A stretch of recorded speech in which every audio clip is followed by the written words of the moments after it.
shark, doot doot, doo doo doo, baby shark, doot doot, doo doo doo, baby shark, doot doot, doo doo doo, baby shark.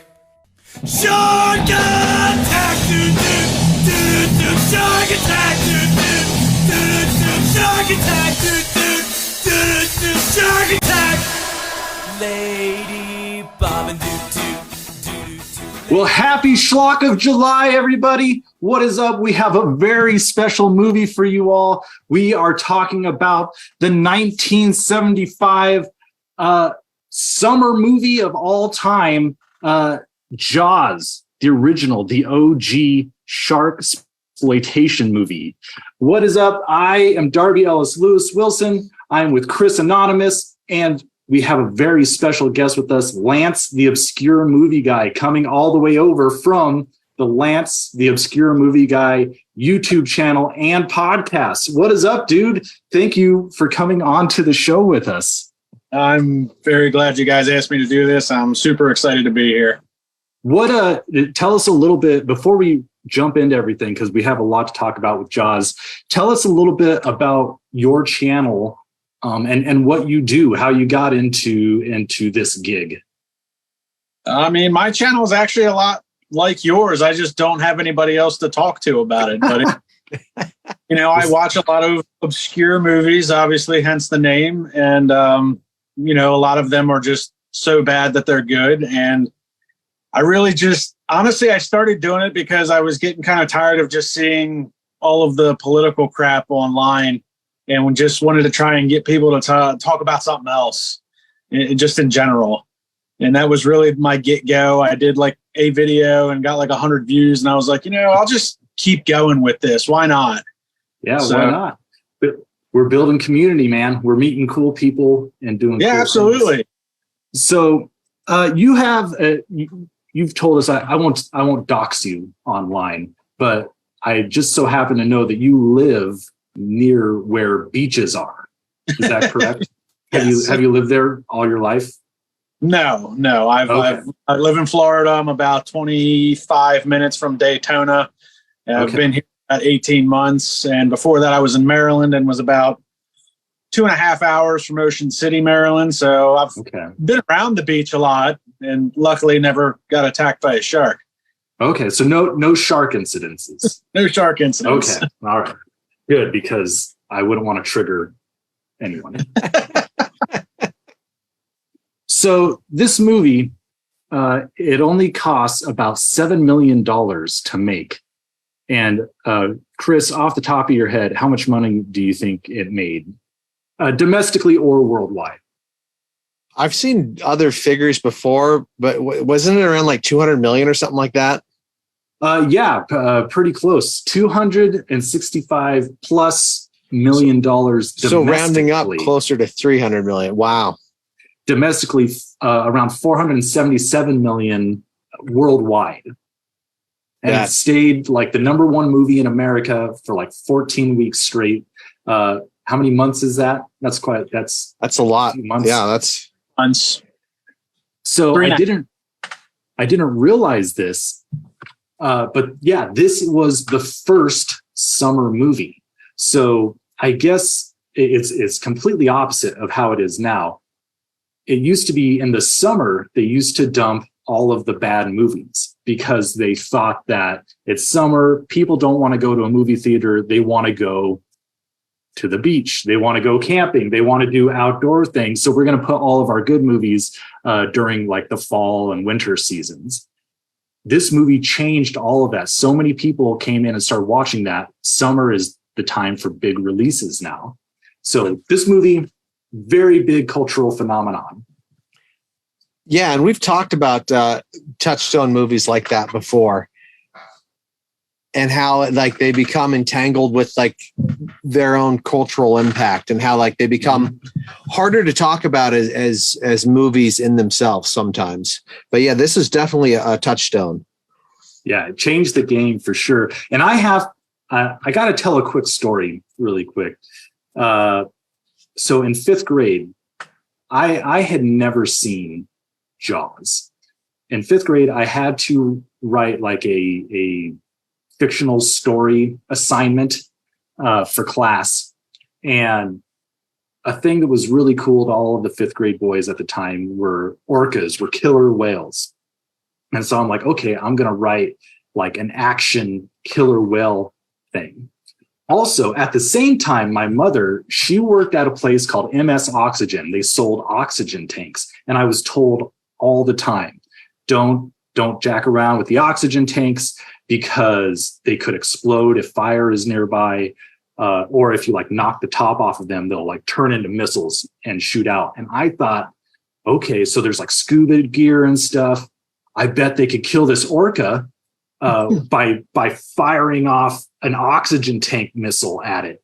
And so I wrote that, and I got a really bad grade in the class because they said I just copied Jaws. And I was like, I've never seen Jaws. And like, BS, everyone's seen Jaws, you little cheater. So I don't know if there's a way to vindicate myself, but it just helps getting it off my chest. So the way we do this show, we like to talk about the good, the bad, and the schlock, what we like, what we didn't like, and then kind of the big ideas. Schlock is just a big catch-all for this movie. It's free talk, so to speak. You should be warned, there will absolutely be spoilers for this movie that was released like 50 years ago. Right. But well, I actually just gave away the ending. Right. I mean, if you haven't seen Jaws yet, then go write a story about a killer whale. Yeah. That's what you should do. I mean, maybe that's really the only way to end a movie like that. There's only one way to do it, and anyone could come up with it. But first, before we get into everything, we like to talk about the web of schlock, who we've seen, if they've come across our path in this show before, or if we're going to see them. So, Chris, what do we have for the web of schlock? Well, I mean, some of it's super obvious and we don't really need to talk about. I mean, it's Spielberg. It's one of his first films. This is definitely the film that put him on the map and made him a marquee director, right? And for rightfully so. But there's not much to be said. It's interesting that later on in his career, he would really take his properties and see them through as a producer and or director. I'm thinking like Indiana Jones, Jurassic Parks, whereas this one, he really didn't have a lot to do with the other pictures in this franchise, and it really shows. But the person I want to talk about is Carl Gottlieb. He is one of the writers, along with the author of the novel for Jaws, and he went on to write Jaws 2, and then he went on to write a great comedy. Have you ever seen The Jerk? Yes, he wrote The Jerk. Yeah, he wrote The Jerk. I mean, it's one of the great 80s. Well, it's actually 70s, but one of the great comedies back then. He also, which I can't quote on YouTube on the show. Right. Then he went on to write Dr. Detroit, which is just a bizarre Dan Aykroyd movie in the early 80s, which is definitely schlocky and awesome and worth checking out. He has the screenplay for Jaws 3D. And that's it. He doesn't get to do Jaws Revenge. But yeah, it's just a really interesting run there. And then for actors, I mean, Richard Dreyfuss, this was one of his first films, and he worked with Spielberg again with Close Encounters, and you've seen him pop up in a lot of films. Roy Schneider, who I remembered from All That Jazz and The French Connection, and he was in. Yeah, but this was definitely, I think, the lead actor in a blockbuster, in the first blockbuster. So that really kind of changed his career. And Robert Shaw, who kind of rounds out the main three, was kind of a elder statesman of actors right before this. Like he had been doing movies well before them and already kind of had a career, and then ups and downs. He was in The Sting. He was a villain in a Bond movie, From Russia with Love. But yeah, so beyond that, I mean, surprisingly, there's not a lot of actors in this film. There's lots of people, there's lots of extras, but there's not a lot of actors. So yeah, it's kind of a short little bit of Web of Schlock. Yeah, it's really different from what we normally do, because all of these people, or most all of these people, they went on to greater things. I don't know which number film this was for Steven Spielberg. I mean, it was one of his first. Duel was before it. Yeah, Sugarland Express was before it. Some episodes of TV, but yeah, this was definitely. But I mean, he thought this was going to ruin his career because things weren't going so well during the shooting of it. Right. So, and now that seems ridiculous to think that a flop would ruin his career in any way. I mean, his career is so long standing. Yeah, and he's had a couple flops, and it hasn't really ruined anything. Yeah, I'd still go see Steven Spielberg, man. I love him. One of my favorite directors. Yeah, he's a good time. So before we move on, make sure you like, comment, and subscribe if you are watching on YouTube. If you're listening anywhere else, leave a rating, download it, do whatever. Let us know you're around, because we definitely love hearing from you, and we want you to take this weird schlocky journey with us. But let's get into the good and the bad, and we are going to turn it over to our guest, Lance. Lance, is there anything good about this movie? I'm pretty sure in retrospect, just about everything about this movie. I mean, to be fair, I think it's really ahead of its time, because up to this point, there really wasn't, and I'm kind of biased on this, but aside from like Godzilla, there really wasn't like a creature type, horror type movie like this to this degree. You know, this one was trying to be like legit, as opposed to some of the B creature stuff from like the 50s and 60s, or even like clear rubber suits. Like, I mean, Godzilla was clearly a rubber suit, but it was in a totally different context. So this was one of the first that I can think of that was legitimately trying to bring a creature, animal, something like that to life in a horror type fashion. That wasn't as schlocky as you guys would use. Mm-hmm. And I mean, you know, the music was done specifically, you know, the Jaws theme was specific to the creature itself, which again, you know, you can only relate that to maybe Dracula and Godzilla have their own actual like theme songs that correlate with the creature itself.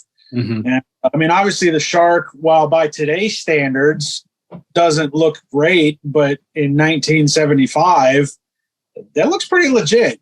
Yeah, I think it looks pretty good. It still holds up compared to some of the lower budget stuff that still gets released now. Yeah. Well, it's funny because they've gone from the mechanical shark that didn't want to work to what we have now, which is generally bad CGI. So it's like Chris says, it's still better than a lot of the crap we get with some of these B movies. Yeah. Do they still have the Jaws ride at Universal Studios, or is that long gone now? They have it in Universal in California, but not in Florida anymore. Okay. Yeah, because Steven Spielberg said that their mechanical shark gave them so much trouble, but it's like never failed during the ride, and however many years it's been going, like multiple times a day, every single day, it always pops up on cue. So I don't know why can't they do that now in these new shark movies? Yeah, I'm a big fan of practical special effects. Yeah, me too. Yeah, but I think the marriage of practical with CG is where it's at. Like looking at like Jurassic Park and stuff like that, like that still really holds up. Yeah, it's absolutely. That, you know, 75% practical, and then really just kind of like the icing on the cake on things that just don't quite work. And I think that's the sweet spot, as opposed to full on everything CG. Yeah. That's Lance, you said that this movie was really kind of ahead of its time. And as I was watching it, so my really big good for it is that it truly feels like a blockbuster. I maybe want to talk about this a little bit later because it was the first blockbuster, and like, what does that mean? But when we look at blockbuster movies today, generally we call them tentpole movies. They're the movie that's supposed to prop up the tent of the studio for the rest of the year. But what we consider blockbusters, I think like the Avengers movies are like the big go-to. And something that I've seen about these new blockbusters is that they have multiple genres within them. Like people say comedy is dead right now because action movies have so much comedy in them, right? Why spend money to go see a comedy when you can just watch the latest Avengers movie that's going to have some comedy, it's going to have some thrills, it's going to have some romance, it's definitely going to have action. And Jaws really goes through all of those different types. I mean, there's parts in Jaws that are just kind of absolutely silly. Once we get Hooper in there and he's like making faces at Quint, right? That's like really goofy. Well, I mean, the comparing scars scene is a great great comedic bit. Mm-hmm. Yeah. So it has something for everybody in it. And so absolutely even if you're not like a monster fan or a horror fan, you would go see this movie because it probably has something in it that you could latch onto and enjoy. Yeah, that 4 quadrant where you're trying to hit every demographic and give a little something to everybody. Mm-hmm. Mm-hmm. I think my big good, if we're just doing like one thing, is the music. I mean, it's John Williams, right? Mm-hmm. Like, and this was again one of the first things, and it's immediately iconic. Like it's a genius coming out of the gate, like bam, here it is. And the use of music, not just the music he wrote, but also how they use it in this film is amazing. And how, like, you know, that da-da, da-da is only when Jaws is really there. Mm-hmm. When it's an underwater view, when it's a fake out, that music isn't there. And it's a very subtle thing. But, and then that's the iconic bit you hear, but the rest of the music is really good and really compelling and appropriate for the different scenes, and almost kind of matches different tones and genres of different scenes. Like there's some very playful little bits of music in this. Mm-hmm. So to speak on that real quick, that type of music, it's called either primitivism or primalism. I think it's primitivism. But it's taken from the Rites of Spring. I don't know if you guys have ever heard of this, but it was kind of a new style of classical music in the early 1900s, and it's very percussive and very out of sync. It's the music in Fantasia when the dinosaurs are like dying, and the Rites of Spring. It was so intense when it was first performed that it actually caused a riot because it made people so uneasy. They're like, I don't know what to think of this. And they started like rioting in the theater. So John Williams was very smart in sort of, I don't think he copied it. I think he absolutely drew influences from the Rites of Spring to create that primitive, tension that like a shark, that like a wild beast should bring to a soft human. You know what I mean? Well, it was such an important part of the movie too, because Spielberg talked about, because the mechanical shark wouldn't work, 90% of the time, they had to use the music to build the tension without actually having to show the shark. So you get some good scenes where, like with the yellow barrels, where, you've got the music going and the barrels of water, and it's like you never actually see the shark, but it's there, and that was all built on that tension, like you were talking about. So that music was absolutely vital, not just to the creature itself, but the film, in order to make it work, because they can't show the shark because it doesn't want to work. Yeah, how can we show that it's there without showing it? And it's brilliant. It's brilliant the ways they do it. Yeah. It works brilliantly with the film goer's imagination, because sometimes the most horrific thing is what's going on in your head versus what you're seeing on screen. The more you see something, you fear you're going to get deadened to it, right? So if you're showing the monster 24/7, by the end of it, you might not be as afraid of it, or it might not be even if you're afraid of it, it's not quite as effective, right? But you show glimpses of it here and there, like. I think there was one factoid that like it's like 4 or 5 minutes of screen time, the actual shark. Right. Yeah. Right. But they do a brilliant job with like the yellow barrels that are just dragging along, or like that early scene where he rips off part of the dock. Oh, right? yeah. I'm like, it shows how strong he is. Yeah, you just have something under the water dragging this thing, but it's representational, right, of what it is. And so even though you're just watching some floating wood, you're terrified. Mm-hmm. Right. Right. And that is brilliant filmmaking. That's very, very smart. Well, do you guys have any more good, or do we want to save it for Schlock? I'm good to say it for Big Schlock, ideas. but okay. So this is the harder part. You should. What's that? The Schlock's going to be a long conversation. Yeah, it is. Yes. Well, this is the hardest part of the show, especially if it's a movie that you like and really enjoy. So, Lance, you're on the fire now. What is bad about this movie? And that's really hard to come up with something bad about the movie. I guess, I mean, in all actuality, the worst thing about this movie is the subgenre of shark movies that it created. Hey, man, that's our bread and butter. That's what we're doing this month. I mean, it is to an extent. Like, there's so many shark movies out there right now. And I guess the other bad thing is, like, the sequels to this are not great in comparison at all. They have their moments, but 2, 3, and Revenge, they lose a lot of luster in comparison to the original. right. So there's not too much bad about Jaws itself, but everything that's kind of come after it is even like good shark movies like The Meg or Deep Blue Sea, like they still can't live up to the legend that is Jaws. Yeah. Mm-hmm. Yeah. True. Very true. Yeah. I mean, it is the genre in and of itself. And so by default, everything gets compared to it. So how can anything ever live up to it? Mm-hmm. What about you, Darby? I have 3 bads. Here's the least of the bad. There's a silly kill, a couple of silly kills. I think the very first one with the naked swimming girl, it's silly in that the way she like gets dragged around through the water. She's like, ah. So the shark is like holding her like this and going back and forth. I don't know. I've never seen a shark, I guess, actually attack somebody. So maybe they do that, but that doesn't seem correct to me. And it felt like a puppet, like going across the screen back and forth. But whatever.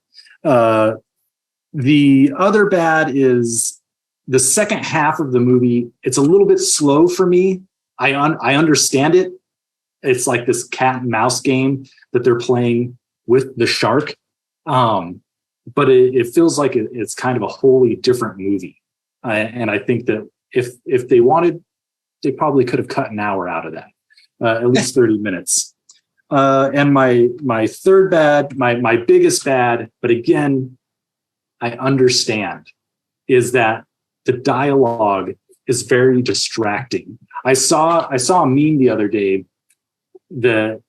question, I guess, I don't know. And it had a picture of the Jaws poster and it said, what's a movie you can quote line by line?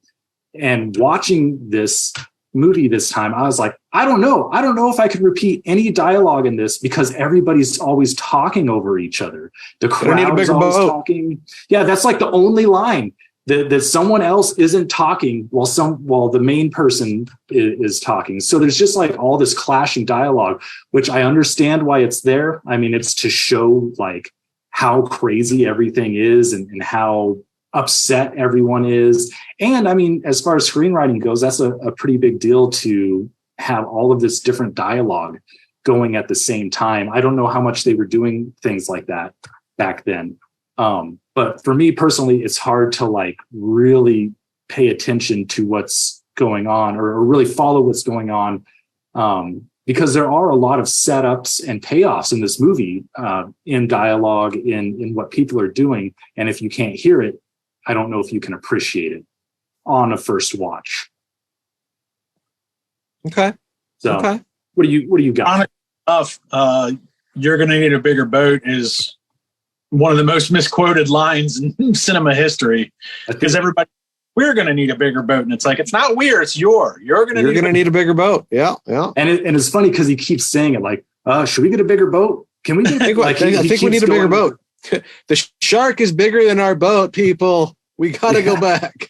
It's like, damn, we're in a tight spot. Okay, so I'm kind of in between you guys on the bad. You know, the special effects aren't what they are today. So that is something, watching it,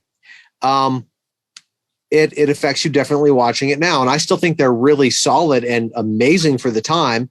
But, you know, sometimes those things take you out of it. But that's not a fault of the movie. I mean, every movie comes out in some point in history and things progress. Your point about the woman in the beginning and that death, it's really interesting because that's a really iconic moment in the movie. Mm-hmm. But it does feel like, watching it this time, I'm like, it gets a little over the top and campy, but I don't want it to not be there because it's so iconic. And I'm like, right. Would the shark actually do this? Would she stay up and would she be so coherent to be like, ow, or like, well, it hurts, or help? Like, it just, I wanted more blood and more screaming and less water aerobics. Yeah. But I love it. I love the initial pull though, when people are like swimming and they're like, whoa, whoa. Yeah, right. It's still so iconic that like I forgive that. Mm-hmm. And this is not a bad per se, but it's something that you hit on, and that it was one of my main talking points, is that this movie feels like two movies. The second half of the movie, when they're out getting the shark, feels like a completely different movie with the same characters. And that's not inherently bad. I think why it feels so long is because in a movie today, that would be condensed into Act 3, right? You would There's have no character building today. Right. There's no character building, but also just that idea of like, okay, we got the boat, we got the people, we got the weapons. Let's go get it. That's a climax. Like, that's Act 3. Right. That's right. This is really halfway through the movie. And so for a modern audience watching it, subconsciously, it feels really long and drawn out because it's not just Act 3. It's not just the climax. It is the second half of the movie. Right. Mm-hmm. And there's nothing wrong with that. But normally we would have other set pieces and we'd have other things going on before we got there.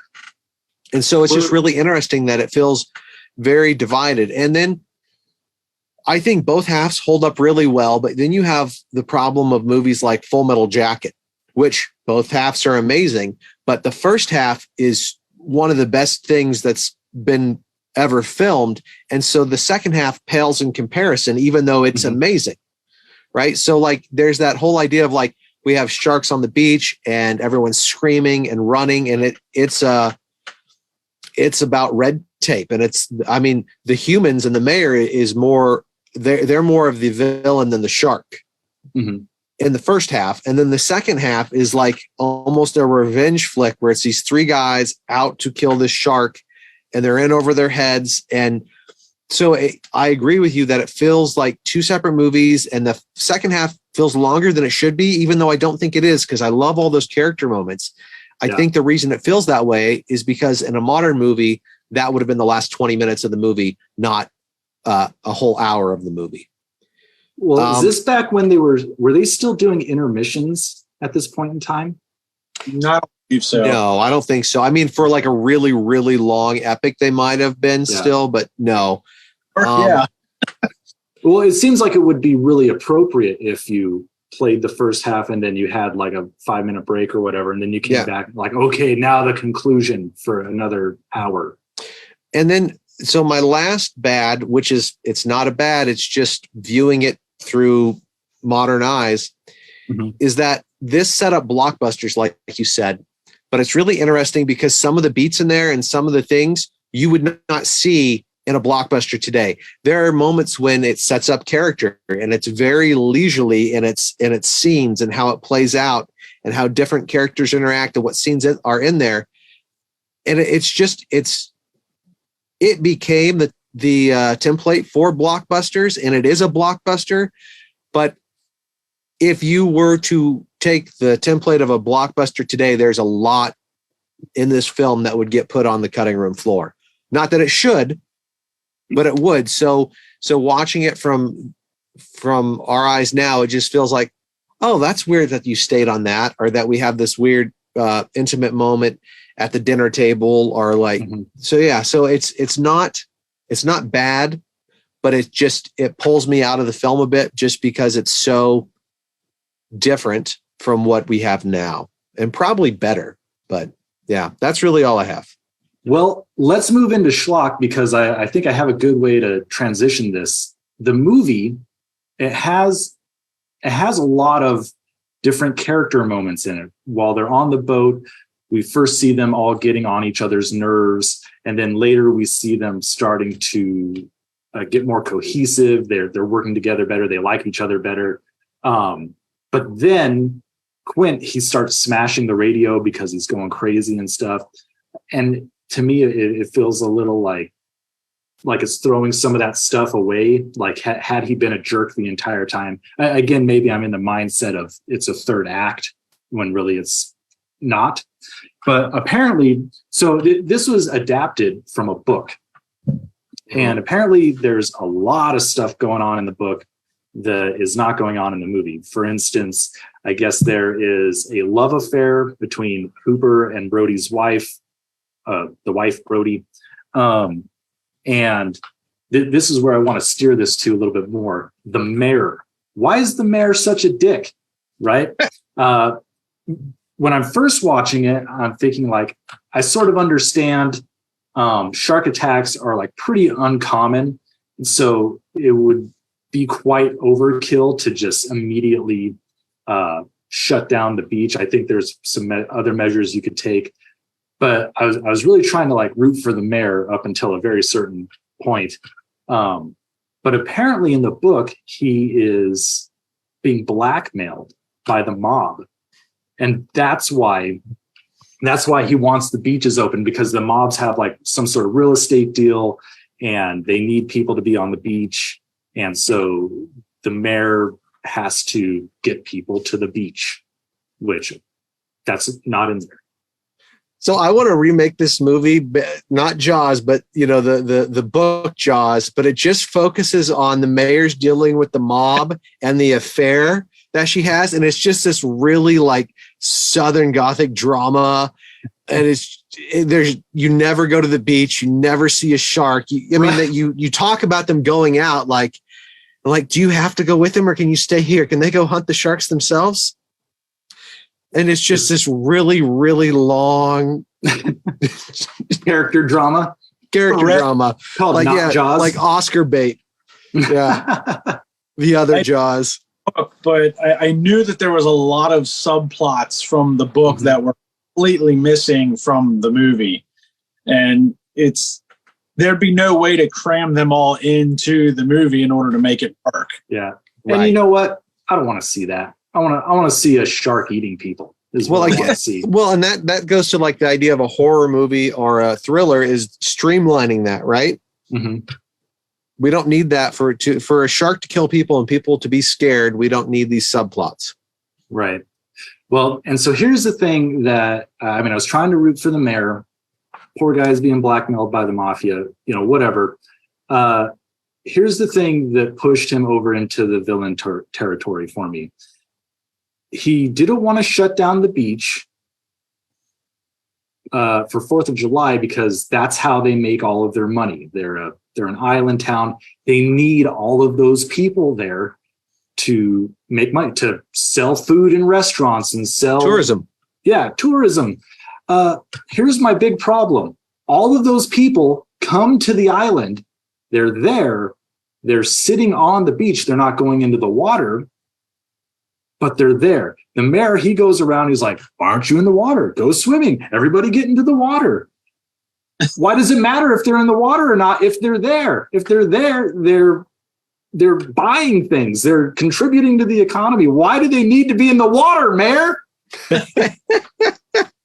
He was working for the shark, I think is what was going on.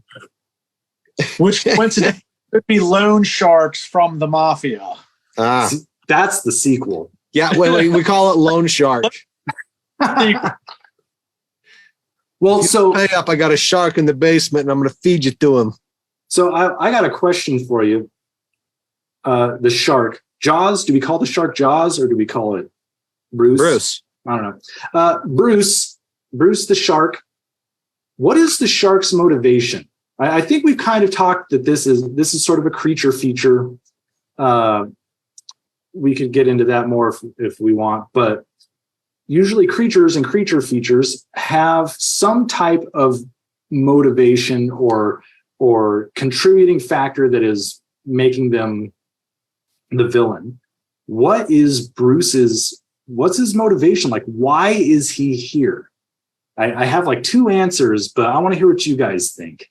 I mean, that's a great question, because the interesting thing for me is, like, I kind of feel like in the beginning of the movie, it's kind of like a shark out of water. Like the beauty of the novel and the beauty of them filming it in Martha's Vineyard is that generally there's not a lot of shark activity up there anyways, which kind of adds to the whole horror aspect, because if it was taking place in Florida, you'd be like, well, people get attacked by sharks in Florida all the time. You know, people don't get attacked by a shark off the coast of Rhode Island or Connecticut. You know, it's not a normal thing. So at the beginning, it's kind of like a fish out of water type thing. And then in the second half of the movie, it's weird, because when you have that really good scene with Robert Shaw and everybody on the boat, you know, that's kind of like a paradigm shift where they've gone from hunting the shark to the shark hunting them at that point. Mm-hmm. So that's got motivation in the second half of the movie, but not necessarily the first. Right. Yeah. To piggyback off of Lance. So I believe Richard Dreyfuss says somewhere, and I think a couple of the characters say it, that, you know, when a shark gets into an area, it's going to stay there until the food source is gone. Yeah. Right? He said something about territorialism. Yeah. So a rogue shark. Territorialism. So they're saying the reason we need to get out of the water is we need this shark to realize there's no food left so the shark can move on, right? If we can't kill the shark, if we can't find the shark, get everyone out of the water, it's going to move on. Now, the mayor doesn't want that, because if everyone's out of the water for their 4th of July weekend, there's no money. Mm-hmm.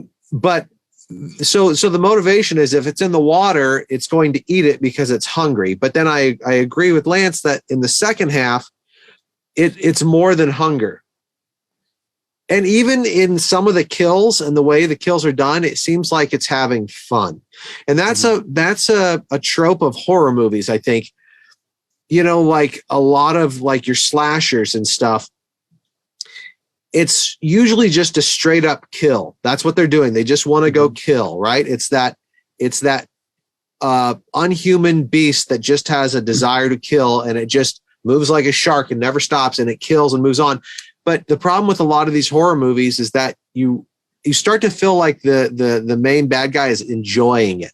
It's not just like a thing he does, but it's like, it's this weird, like fetish almost.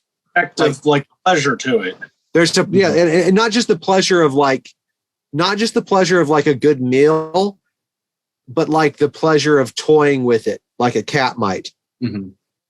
And second half is very much a cat and mouse type ordeal. Mm-hmm. You know, they were hunting it, now it's hunting them. It's very back and forth. Very much so. Very, yeah.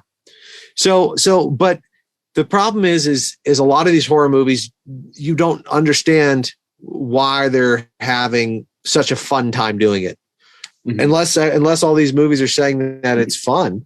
Well, have you seen The Ghost in the Darkness? Yes. I love the great movie. It's about lions in Africa killing people, and they're stopping this this railroad track from being built. And there's kind of like a sense in it that they're not just man-eating lions. They're like African spirits, I guess, in some way, that are trying to stop sort of Western expansionism of some kind. Like stop the English, stop the white people from like taking over Africa. Right? There's like a moral to the story in some way. And I'm trying to figure out what's the moral of the story in this. In Godzilla, it's nuclear testing, right? Say don't nuclear test, because then you'll awaken creatures that are supposed to protect the world. I was trying to find something like that. In the Blue Oyster Cult song Godzilla, we have the great lyrics. Oh man, now my mind's going to be blank. Nature, time and time again, I'm saying it wrong. Nature points out the folly of man, and it's that metaphor of like these animals and these creatures, whether they're real or not, Godzilla and or Jaws, represent Mother Nature saying, hey, no, I'm still number one. I'm still on top. I'm still in charge. I'm letting you stay here, but when I want to come, I will. Right. So Jaws is a hurricane. Jaws is a hurricane with teeth. Sometimes hurricanes happen. Jaws is a sharknado, as some people maybe say. Oh man, that's awesome. Over this month. So something that I thought was interesting that I'd like to get both your takes on, watching the second half of the film, it had this thing in common with Wizard of Oz.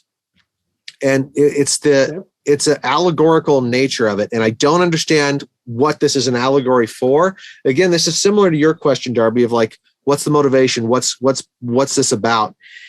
You have the three characters and they each represent something. You have the animal nature of Quint. You have the brains, and you have the soul and the heart of Brody. So you have the three aspects of man, and they're on this ship and they're working together to fight this beast, this demon, this force of nature. But it's interesting that each of the three aspects of man are represented separately. Mm-hmm. And of course, the animal side, he devolves even more and smashes the radio and goes full feral and gets eaten, right? And the brains gets trapped and their smarts get outsmarted and get foiled. And in the book, he dies, right? But because the shot they have, he wasn't in the cage, they decide to let him live. And then you have the heart and soul, which is Brody, and he represents the protector and the father and the person who really cares about the community. And that's the one who actually defeats the shark, right? It's not brains, it's not bronze, it's heart. And it's really interesting as a allegory. But am I just reading into that, or is there something there? What's this about? Did you read that somewhere, man? That's really good. No, I was just thinking about it all day today. Well, I think you use a interesting word with when describing the shark as a demon, because it's almost like the Holy Trinity trying to take on a demon. And it actually makes me want to read the book if there's actually more leading into these things, because the movie is really just about man versus beast, but it's when you start to dissect it like that, that's what I'm coming up with is Father, Son, Holy Spirit. You're talking the Holy Trinity taking on this demon that's, for whatever reason, demons generally don't need motivation. They just want to do bad things. Yeah, just agents of chaos. Right, exactly. And that, whether it be from Mother Nature that, don't go in the waters here, these are my waters, or, it's just a shark being a shark. But he brings up a great point that the heart is the one that always, kind of overcomes everything. And that's kind of a pretty broad storyline that's used in a lot of movies, is that brain don't always win it, but the guy that's always got the heart, right, center of it is usually the one that comes top. The will to succeed in some way. And the most to lose. Like, he had his family, and then he had the people he was sworn to protect. And and the other interesting thing is they were all three outsiders. Now, yes, the one lived there, but he was definitely an outsider in the community. The other one literally comes in, and then Brody just got assigned there, but he's the one who's really trying to be part of the community. He hates water. He's not an islander, as they say. Right. But he's trying to do what's right. And it's really interesting. Yeah, just that idea of heart wins. Yeah. I would toss it out there because I'm trying to think of okay, the heart lives, the brain lives, the animalistic side dies, and I think I would change that potentially from animalistic side. I don't think that's incorrect, but I would change it to maybe the survival side, the maybe masculine side, because that's the brawn, right? And that is generally the thing that is going to go foolhardy into danger, right? Attack it head on. I mean, even though he kind of goes out like a bitch, he does have his machete, and he's like trying to hack at the same time. I say that just because it wasn't like he like heroically dived into the water to get it or something. He just like slid down the boat, right? Hey, at least it went out. Okay. Yeah, it went out swinging.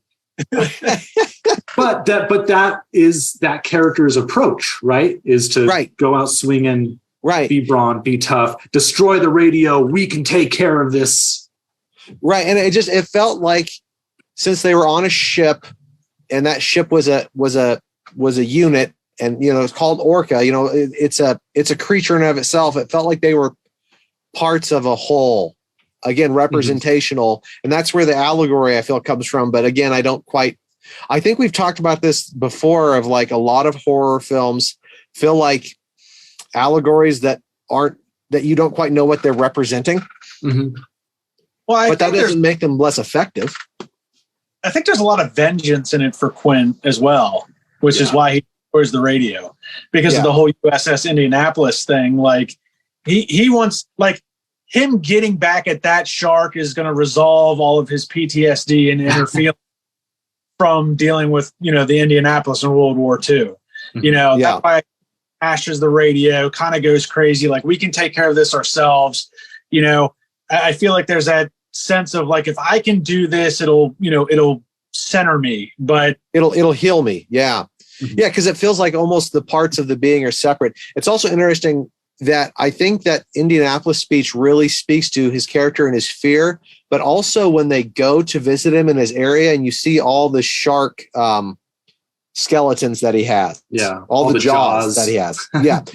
That it feels almost wrong. It feels like, okay, this guy's taking this too far. Again, in this film, sharks are dangerous and they're hunting the shark who's killed people. And that's one thing, but it feels almost malicious in a way. Mm-hmm. Like you're hurt and you're angry. And so you're taking it out on everything that slightly resembles what hurt you, which I think is a very unhealthy thing. Well, and speaking of that, in going along with the idea of this movie being such a cultural touchstone, I don't know. I'm sure there are other movies that have done this, but the fact that this movie had an actual, like, measurable environmental impact, that people went and started hunting sharks more after this, that I think that's right. I think that's a true statement that it decreased the shark population in some way, in some measurable way. Yeah. I mean, there's when you make your monster a serial killer or a vampire or a werewolf, you don't have to worry about people going out and killing vampires. Now, maybe if movies were around, a couple hundred years ago, and you made a movie about witches, you might have to worry about people going out and burning some witches. But they were going to do that anyways, so you really couldn't take the blame, right? You don't need a movie about that. But yeah, when you make a monster out of something that's real and not a monster, but just an animal, there is a environmental and cultural responsibility to that. But also, if you stop telling stories because you were afraid of one stupid person reading into it and doing something stupid because of it, you wouldn't have any art. Right. Exactly. I mean, you can think of a propaganda film that is specifically made to like dehumanize your enemy in some way. This movie, I don't know. I don't know. Was it justified in any way? I mean, probably not. Definitely not. I don't know. I think it's part of pop culture. I mean, anybody who's anybody, if a movie becomes popular, people are going to emulate some part of that movie, right. and I do kind of vaguely remember reading at some point that, hunting sharks did become a thing shortly after this movie. But you could also look at it at, people probably went out and got boats. It's no different than watching driving fast, really, driving home really fast from the theater, or going and buying sauce for your car. Right. Are you, hold on. Are you telling me people saw Jaws and they're like, I need a boat. I need to go into the water. Yeah. There was a factoid that like Martha's Vineyard, like tripled the summer population. Exactly. Okay. All right. Yeah. Because people like adrenaline rushes. People like fear. Why do people skydive or go to haunted houses? Like, especially when they know that Jaws isn't real. Yeah. Great whites are real, but Jaws isn't real. It's kind of fun to go out in the water. It's interesting you bring up Fast and the Furious or any movie, Gone in 60 Seconds, any movie where it makes you want to drive fast. How many people were injured or died because of reckless driving because someone watched that movie, which there's no way to quantify that, right? Or qualify it. Right. But because you like, oh, this person saw Jaws and wants to hunt sharks, so therefore Jaws is bad. Like it doesn't follow for me. Right. But yeah, anything you do in pulp culture will have an impact on someone else or something else. So I guess there's a responsibility not to make propaganda where you're trying to, do something malicious or evil. At the time, we didn't really know a whole lot about sharks to begin with. Not just general population, but science itself was just in the beginnings of trying to understand these creatures. And up until that, everybody just thought, they were just eating machines. And then that was it. It's not until the last maybe 20 years, 25 years at best that we've really started to understand that there's more to these creatures than just swimming and eating. Right. So you could say on the other side of the coin, Jaws may have sparked cultural interest in sharks to where people started studying them more and like going, what are these creatures all about? I really think so. It wasn't too long. The 80s is, the mid 80s is when things really started to get, you started to get actual like research teams and scientists that wanted to try and understand these creatures on a more in-depth level versus just, oh, there's another shark attack. Should have known better. Why are you in the water? That's what sharks do. And it's like, well, that's not all sharks do. That's not all sharks are. Right. It's interesting though, because like, I think for movies like this, the cultural good outweighs the cultural bad because it probably sparked a little bit of some stupid people deciding to go kill sharks just to kill sharks. Yeah. But that was probably short-lived. And it has this whole genre of shark movies now, right? And it got this interest in sharks. So then, like you and Lance were saying, it brought research to it. And now we understand them more. But it's also interesting because if we're going back to movies, it's a whole genre now. So we have The Meg, which we're going to be watching at the end of the month, right? I guarantee you anyone who saw The Meg did not decide to go hunt and kill sharks. It didn't happen. Yeah. They're too big, right? But like, Open Water or 47 Meters Down or any of those, they didn't have the same cultural impact that Jaws did, but also they're still about sharks that kill people, right? But the bad really isn't there anymore, but the interest in sharks still is. So I think probably outweighs the bad in this scenario. Yeah. Well, I have one more question for you guys, and then I'll give you each your last thoughts and we'll start wrapping up. We've talked about how this movie is Blockbuster. It's the first Blockbuster. It's kind of the first summertime movie. Is this movie a creature feature? Would you count it as a creature feature? And why or why not? Me personally, I used the term earlier because that's kind of what it strikes me. Right. Absolutely. It's man versus the shark. A creature feature doesn't have to be aliens or Godzilla or the Blob or like that. It is what it is. It is a creature of nature, and it's at its most primitive. It's man versus shark. Man versus beast. Yeah. I think the creature features that came before this were campier and bigger and more out there. But I would say that this is a creature feature. It's done in a different way and in a more realistic way, but it still has the core elements that Lance just mentioned. Yeah, I think it's a creature feature. Well, on our Instagram, I asked the question, something about, what's your favorite creature feature? And someone said Jaws, but it's not really a creature feature because 25 feet isn't that big for a great white. I don't know shit about sharks. I don't know if that's true or not. A really big great white. That's a really big great white? Okay. Is that the biggest shark there is? Like, I think technically the whale shark is the biggest shark, but it's not going to hurt you at all. But no, I mean, your average great white is usually like 16 to 19 feet. Really big ones are 20 to 22. So a 25-foot shark, great white, would be ridiculously massive. So even though it's not a monster, it could be considered a monstrosity, right? It's monstrously large. Yeah. It's huge. Yeah, I mean, I guess, like, let's compare Friday the 13th to Silence of the Lambs. Right? They're both about. Let's do that. They're both about crazy, evil people that kill people, right? Mm-hmm. But one of them's done in a more serious and realistic way that it could be like, oh, that could really happen. Hannibal could really happen comparatively. I mean, Jaws could really happen compared to some alien giant crab that comes out of the sea or Freddy Krueger, right? Mm-hmm. But just because one's in the realm of possibility, or at least has that veneer of possibility, doesn't mean it's any less of a serial killer or slasher or something, or a creature feature or a monster. It's just a monster that could really exist. Yeah.